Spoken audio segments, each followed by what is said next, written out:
I cried my hardest cry.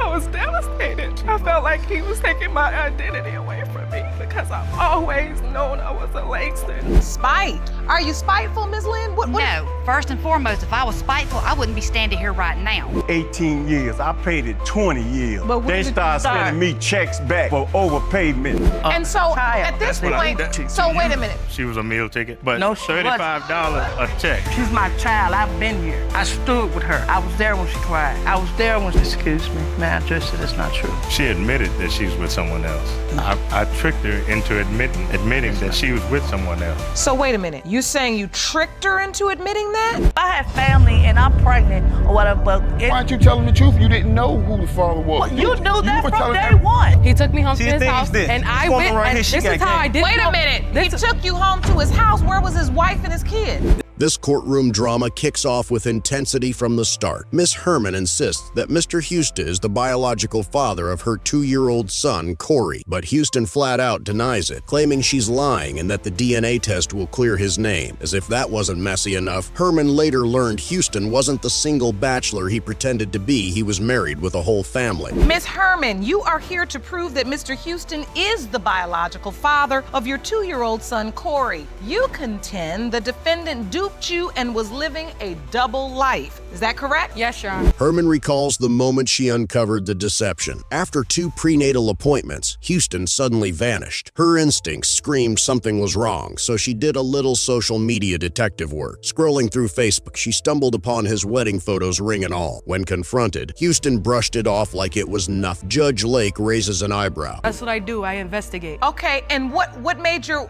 woman's intuition kick in? So during the time I was pregnant, I had told Mr. Houston that I was pregnant. He said that he would be there for me and my child. After 2 doctor's appointments, he stopped showing up. Herman takes the stand and explains how it all began. She met Houston at a lively nightclub. He caught her attention with his smooth talk, expensive rims, and generous shots of Patron. At just 18, she was impressed. That night, they went back to what she thought was his house. She even checked around to see if another woman lived there. No baby bottles or heels in sight. What she didn't know was, it wasn't even his home. The lies began right from day one. He was very charming and appealing at the time, buying me shots of Patron. You know, that's an expensive drink. He also had a truck with rims on it and with nice, nice beats in it. So at the young age that I am, Houston confesses that he took her to a friend's apartment, not his own. He insists their affair only lasted a few weeks, but Herman says it went on long enough for her to get pregnant. She claims he promised to support her, but that promise vanished fast. Meanwhile, his wife had no clue he was sneaking out in the middle of the night while she and the kids were fast asleep. The betrayal hit every corner of this story.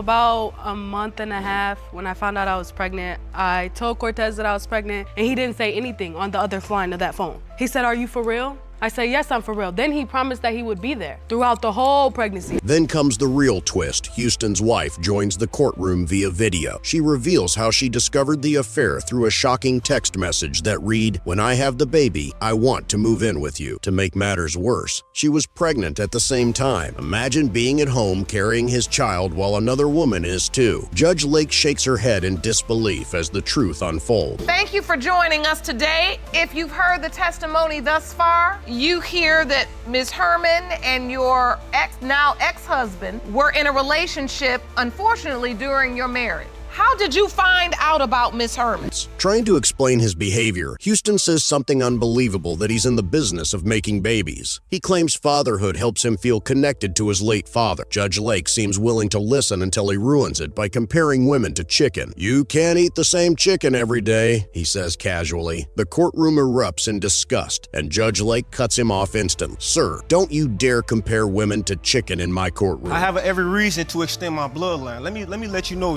when I was 10 years old, I lost my superhero, my father, and once I seen my baby, it was really like a replacement because I could see all my dad's features. Herman fires back, accusing Houston of being a total deadbeat. She says he hasn't done a thing for Corey, while he insists he bought shoes and a car seat. She laughs, saying he only brought 1 pack of diapers. Judge Lake sighs deep, telling him, "Sir, a pack of diapers doesn't make you a father." The gallery bursts into laughter, but the tension in the air is undeniable. Mr. Houston testified decide that he wants to be a dad. Has he been a dad to Corey? No, he doesn't do anything for Corey at all. So I didn't buy He nothing. doesn't do anything for Corey at all. Houston then argues that Corey doesn't even resemble him. He points to his family features, duck lips and a sharp nose, saying Corey's round face and small nose don't match. Herman explodes, swearing before God that no one else could be the father. She even declares that if Houston isn't the dad, she'll dance the Holy Ghost shuffle right there in court. The crowd howls at her confidence. Your Honor, if she opened the door when I needed to open the door, what makes you think I'm sure she did this already. She had plenty of men over there. I mean, she had Hickens. Finally, Judge Lake calls for the DNA results. The courtroom falls silent as the envelope is opened. Mr. Houston, she reads, you are not the father. Gasps ripple through the room. Herman claps her hands, shouting, thank you, Jesus. I'm free from this man. Houston smirks, claiming he already knew the outcome. It has been determined by this court. Mr. Houston, you are not the father. Yes! After the verdict, Herman admits she had been with another man before Houston, but swears she truly believed Corey was his. Judge Lake reminds her sharply, you made this mess, now you have to fix it. Houston admits he did care for Corey and hoped to be part of his life, even if the DNA says otherwise. So you're saying once you met Mr. Houston, you only slept with him, what the truth is you were already pregnant. It's a little relief, assuming though. so. Do Yeah. you know who your child's father is? Yeah, It ain't me. Does he want to be in Corey's life? I doubt it. You now have ruined your family. As the case wraps up, Judge Lake advises both Herman and Houston to stop blaming each other and focus on Corey's well-being. Herman appears relieved. Houston looks conflicted, and his wife likely sits somewhere shaking her head in frustration. This wasn't just a late-night affair. It was a web of lies that wrecked 3 lives at once. She already done separated us. Listen, that's why we have this counsel, because I want you all to see how to go forward. This case opens with nearly 20 years of unanswered questions. Miss Allen insists that Mr. Childs is the father of her daughter, Aisha Baylor, after a short-lived romance. But Mr. Childs denies it completely, claiming she was seeing several men at the same time. For 2 decades, Aisha has been stuck in emotional limbo, not knowing who her real father is. Judge Lake takes one look around the courtroom and knows this will be no ordinary day. Ellen, you say that after a brief affair with Mr. Childs, you discovered you were pregnant with your daughter, Ms. Baylor.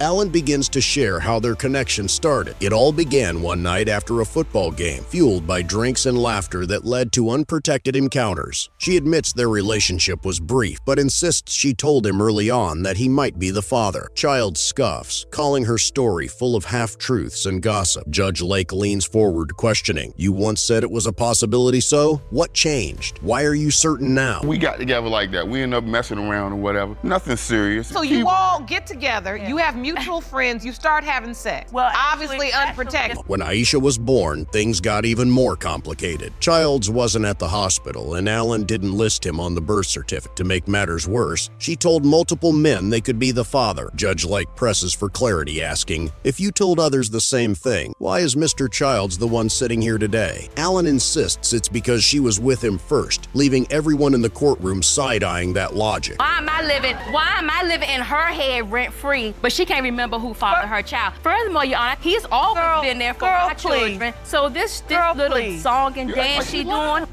Then enters Miss Johnson-Mister, Childs' wife, who has clearly had enough. She calls Alan obsessive, saying she's been dragging her name through the mud for years. Johnson reveals that Aisha once took another DNA test with a different man, proving Alan's timeline doesn't make sense. Judge Lake looks unimpressed, remarking, you seem to remember the drama clearly, but not the details that actually matter. He came out and asked me, and he said, you know, I was messing with your mom around the time I wanted to get a DNA test with you. Okay, someone reached out to you, Ms. Baylor, and said, I think I may be your father. Aisha finally takes the stand, her voice trembling as she explains her side. She learned about the situation when her stepfather told her her mom was already pregnant when they met. Growing up, she faced whispers and gossip in her community, with people constantly saying, you know TJ is your dad, right? Imagine being a child and hearing strangers argue about who your father is. Judge Lake's tone softens as she listens to Aisha's heartbreak. Just hearing rumors, just going over my grandma's grandmother's house in Bowling Green. And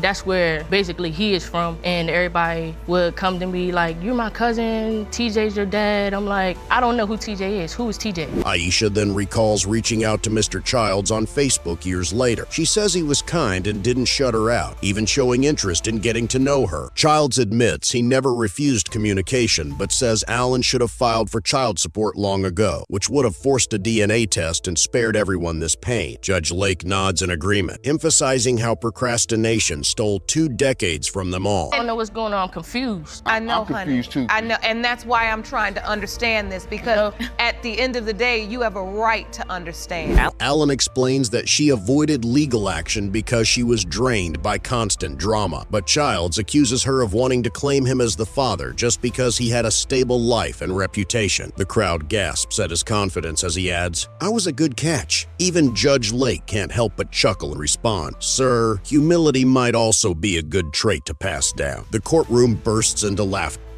Or was it that you just really knew that you didn't know for sure if it was him? Well, it didn't even matter because I just was tired of going through the drama with her. Childs then presents what he calls genetic proof. He says all his children are tall and born with 6 fingers, insisting that strong genes run in his family. His wife nods in agreement, saying she even saw the extra finger during an ultrasound. Judge Lake nearly loses her composure, quipping, "So, we're basing fatherhood on fingers now?" The audience laughs, easing some of the tension in the room. The first evidence is with my children. All my children have 6 fingers, Your Honor. Both of my kids are very tall and look just like me. All my kids look just like me. Despite all the ridiculous arguments, Alan stands firm. She believes today will finally bring peace for her daughter. Aisha, holding back tears, says she doesn't care about pride or reputation. She just wants to know the truth. Judge Lake praises her bravery, reminding everyone that every child deserves answers about their identity. The courtroom grows silent as the weight of her words sinks in. That Mr. Childs is her biological father? Yes. You do believe that? I really do. After today's results, what are you hoping?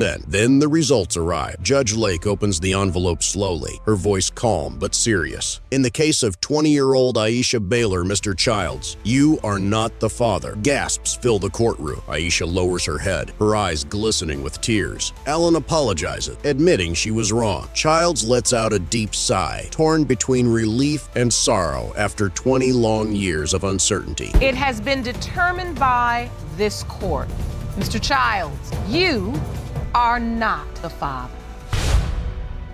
I'm very sorry, Miss Baylor. Judge Lake closes the case with wisdom and compassion. This is not the indebts, the beginning of the truth, she said. She urges Alan to finally help Aisha find her real father and reminds Aisha that she is innocent in all of this. You are worthy and you deserve answers. With that, court is adjourned. Though the truth stings, it brings the hope of a fresh start and a long overdue peace. But I just want you to understand this is just one step. This now takes this particular question out of the picture, and now we move forward. This case begins with heartbreak written all over it. Miss Jones-Henry says Mr. Jackson charmed her, made her believe in love, then disappeared the moment she told him she was pregnant. Their daughter, Melanie, has lived 35 years without knowing her father. Today marks the first time she will ever meet him in a courtroom. Ms. Jones-Henry, you say that the defendant, Mr. Jackson, swept you off your feet only to dump you after finding out you were pregnant. Melanie's voice shakes as she speaks, eyes glistening with tears. She says she grew up feeling unwanted and forgotten. As a child, she even called Jackson once, begging him to visit, but he never came. Why didn't he want me? She asks through tears. The entire courtroom feels her painets, the sound of a lifetime of rejection. Ms. Jones-Henry.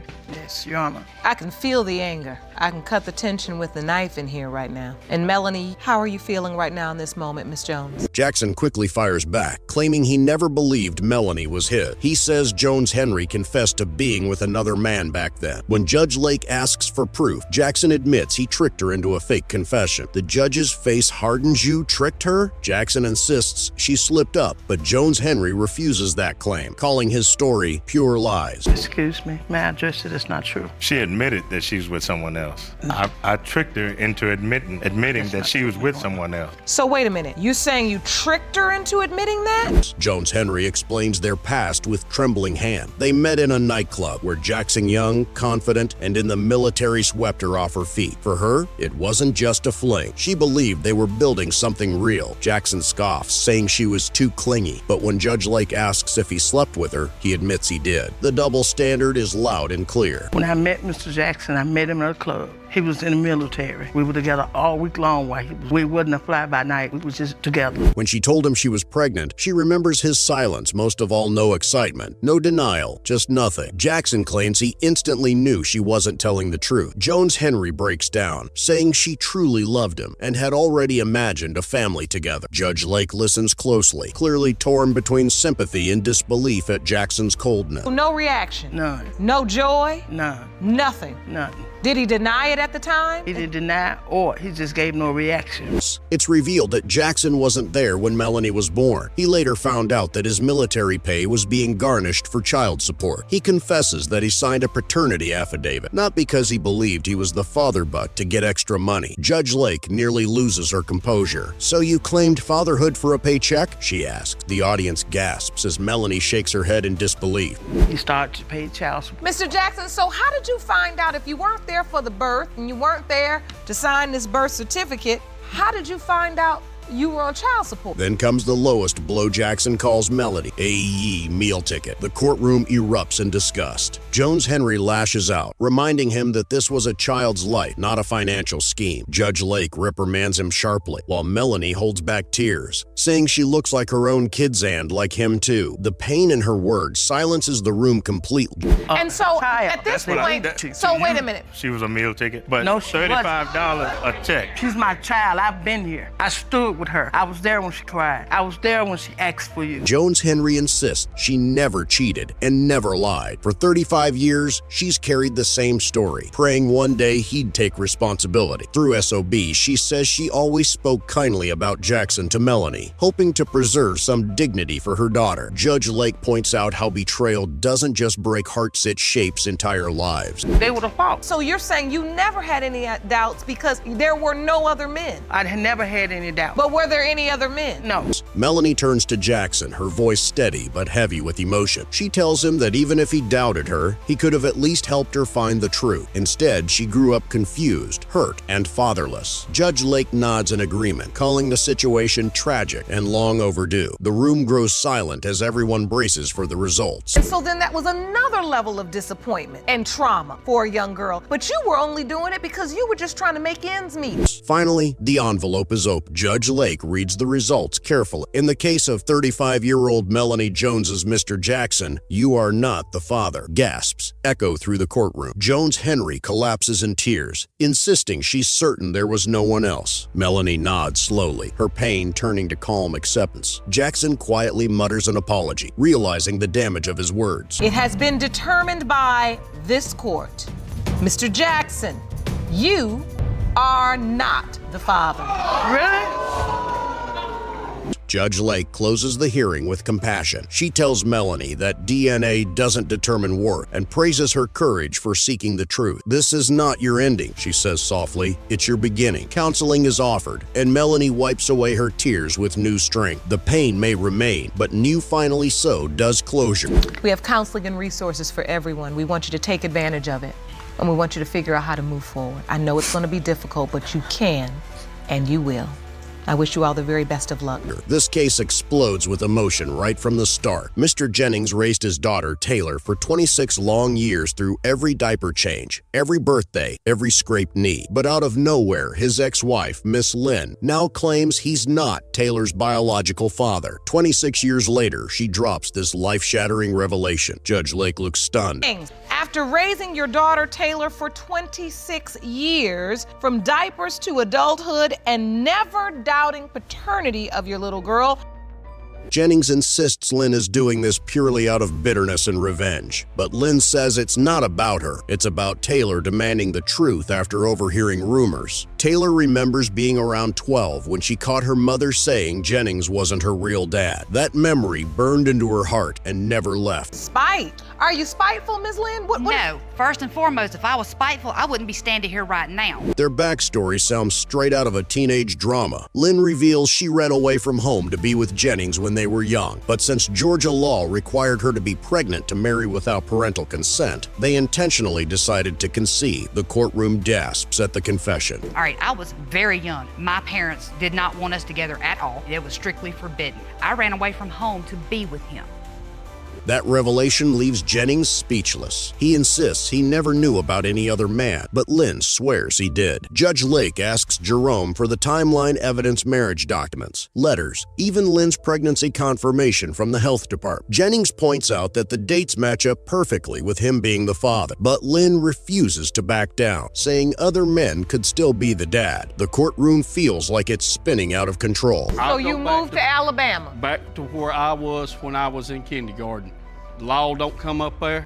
They know better than come on top of the mountain up there, so there was no chance of getting Oh, you caught. went up on top of the mountain where the law don't come. Yeah. Things get even more tangled when Lynn admits she considered a DNA test when Taylor was only 2 months old. But the test never happened. Jennings says that moment broke their marriage forever. Despite all that pain, they later had another daughter together whose paternity was never questioned. Judge Lake looks baffled. So one child you doubted, but the next one was beyond question. The room falls silent. Because your testimony is that during the time Taylor was conceived, you know you were with Ms. Lynn. Yes. And you know that you were not in Georgia, you were in Alabama. Taylor finally speaks, her voice trembling with emotion. She describes how hearing those rumors at 13 shattered her entire world. She thought she was about to lose the only father she'd ever known. Jennings wipes his eyes as she says he was always her hero. Judge Lake's face softens. This isn't just courtroom drama. This is a lifetime of love being torn apart by doubt. Because your testimony is that you've been open to get a DNA test from the very beginning because you knew there was more than one possibility. Yes, ma'am. Is Mr. Jennings even a possibility? As Taylor grew older, she couldn't shake the questions, so she started investigating herself. By 23, she was searching through her mom's old social media posts, messaging old friends, and digging into family stories. Eventually, one man came forward, saying he might be her real father. They even met for dinner once before losing contact. Judge Lake looked shocked this young woman had to become her own investigator. Thanksgiving or Christmas, I asked her because the other guy, I guess, like looks-wise, it's possible, I guess, you know, like, and then so I'd asked her and she didn't tell me anything. Lynn admits that man could truly be Taylor's biological father. Taylor says she sees the resemblance, the same lips, the same nose. She rules out another man with blonde hair and blue eyes, saying there's no chance he's the one. Still, uncertainty lingers like a cloud over the courtroom. Judge Lake leans back, visibly drained, as whispers ripple through the audience. Taylor's life has been one long question mark. He said, it's me. Yes. Met for dinner. Did you tell your mom this? Yes. Miss Lynn, you knew all about this when she met up with this other man for dinner? After the fact. After the fact. Yes, ma'am. Finally, Judge Lake opens the envelope containing the truth. The room holds its breath. In the case of 26-year-old Taylor Martini, she reads, Mr. Jennings, you are not the father. Gasps echo through the courtroom. Jennings looks crushed. Taylor breaks down in tears, her entire world collapsing. Lynn reaches out, saying softly, he'll always be your dad. But Taylor turns away, sobbing, if you hadn't lied, I wouldn't have to live with this pain. It has been determined by this court. Mr. Jennings, you are not the father. This case begins with pure tension. Miss Garnett stands firm, declaring Mr. Langston is her father, the man who raised, loved, and guided her. But Langston isn't convinced. He claims doubt has followed him since her birth, and only a DNA test will settle it once and for all. Judge Lake looks between them, already sensing emotional chaos on the horizon. Both sides want closure, but only one will get it. Garnett, you and your mother, Ms. Miller, have opened your case to prove to the defendant that he is your biological father. Story takes a sharp turn with a text message. After years of no contact, Garnett finally hears from Langston, but his words cut deep. He writes that he doesn't believe she's his biological daughter. The courtroom falls silent as the message is read aloud. Garnett admits her heart shattered in that moment. Judge Lake sighs. Texts always carry more power than people realize. It started with a text message about a couple months ago. Okay. That wasn't the very beginning, but this is why we're here. Garnett explains how things seemed fine when she last visited him for a funeral. They laughed, hugged, and felt close again. She thought the past was behind them, but not long after, he vanished from her life once more. Langston confesses he left because his doubts wouldn't leave him. Judge Lake looks on in disbelief, years of love undone by one lingering question. I wasn't talking to her like I normally do. Why? Because I was just harboring this gut feeling that I had read from the beginning that she's not my daughter. I had it read from the beginning when she was born. We flash back to Garnett's childhood. She describes being a total daddy's girl riding on his shoulders, following him everywhere. As she got older, their bond only deepened. Then that funeral trip changed everything. He told her she might not be his, only to backtrack the next day. Judge Lake looks pained. Blew my mind. And he went on and on about him and my mother's past and all this, but then after he vomited all this tragedy on me, he recanted and took it back. Langston says his suspicions come from her mother, Miss Miller. He claims he once caught a male cousin hanging around her home too much. Miller laughs, calling the story nonsense. But Langston insists Miller even admitted to cheating when cornered years ago. Miller snaps back. That never happened. The courtroom erupts with tension. Judge Lake raises her hand for order. And I said, yeah, what are you trying to do? He was trying to get some. I said, yeah, did you give him some? No, I didn't give him none. I said, hey, you know how I am.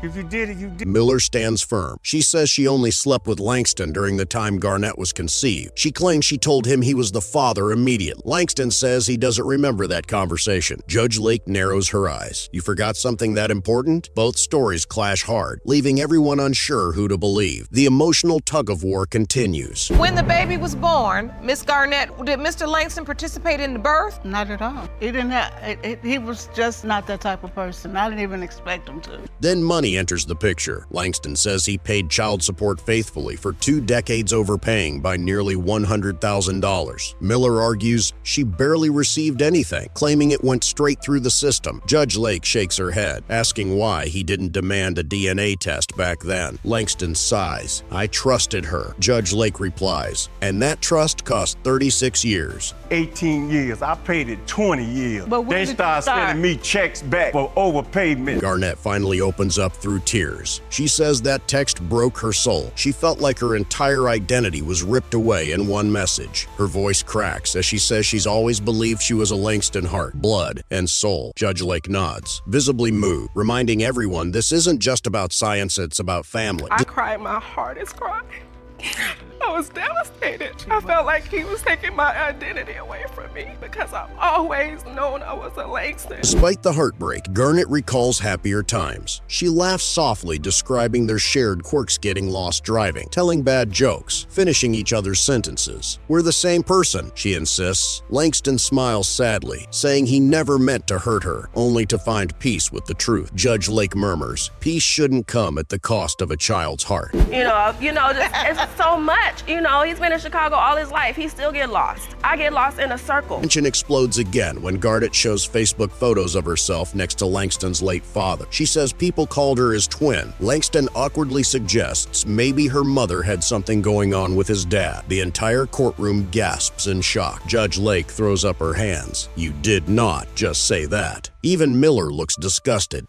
Amidst all of this confusion, you began to post on Facebook. You put this post up. Can you please step up to the plasma and tell the court why you posted this? Miller shuts it down instantly, swearing she never crossed that line. He was like a father to me, she says firmly. The air in the courtroom feels heavy accusations, denials, and broken trust hanging thick. Judge Lake takes a deep breath, signaling for the results. The moment everyone's been waiting for has finally arrived. Silence falls. I don't trust myself. Hold on, Mr. Langston. So wait, you believe that you may not be Miss Garnett's biological father? Judge Lake reads the envelope slowly. In the case of 36-year-old Shauna Garnett, Mr. Langston, you are not the father. The audience gasps in unison. Garnett bursts into tears, shaking uncontrollably. Langston holds her tight, whispering, "You're still my baby." Judge Lake wipes her eyes, whispering, "This is the kind of truth that breaks hearts." 36-year-old Shauna Garnett. Mr. Langston, You are not the father.